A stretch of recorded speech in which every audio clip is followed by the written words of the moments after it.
Kate Middleton et le prince William ne vont probablement pas apprécier ce détail. Le 25 mai dernier, le magazine Tatler dévoilait la couverture de son numéro de juillet-août avec la duchesse de Cambridge, avec à l'intérieur, un article qui fait désormais polémique.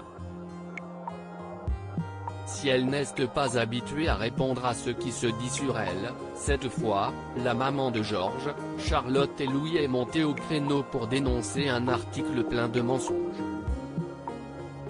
Sa relation avec Meghan Markle et sa supposée colère depuis le mégoï, sa maigreur dangereuse comparée à celle de Lady Diana. Anna Pasternak n'a pas épargné Kate Middleton, qui a demandé le retrait de l'article. Mais l'une de ses amitiés pourrait bien transformer cet article en portrait à charge. En effet, comme le rapporte The Sun, il se trouve que la journaliste est une amie proche, et consoeur au magazine Tatler, de Vanessa Mulroney, elle-même belle-sœur de Jessica Mulroney. Et cette dernière n'est autre que la meilleure amie de Meghan Markle.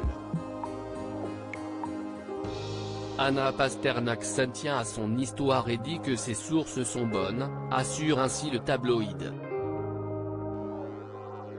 Elle est très bien connectée aux États-Unis, est amie avec Vanessa Mulroney qui travaillait chez Tatler et vit maintenant au Canada. Une connexion avec l'épouse du prince Harry, même de loin, qui risque bien de blesser Kate Middleton, même si rien ne prouve que la duchesse de Sussex est l'une des sources de la journaliste. Cette dispute rapportait à Anna Pasternak cependant, un épisode particulier rapporté dans l'épisode de Tatler pourrait bien trahir Anna Pasternak. En effet, en 2018 déjà, le Daily Mail rapportait que pendant les préparatifs du mariage de Meghan Markle et du prince Harry, Kate Middleton avait fondu en larmes, sans que l'on en sache davantage. Mais si est bien informé que la journaliste a révélé dans son récent article que la cause de ces larmes n'était autre qu'une dispute entre les deux duchesses.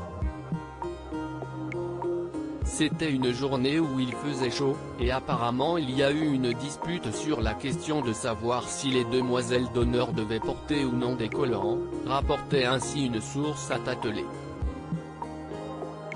Kate voulait suivre le protocole, et voulait qu'elle en porte. Meghan, elle ne voulait pas. Et si est finalement cette dernière qui a eu gain de cause. Un épisode qui aurait été conté par une certaine amie de la journaliste.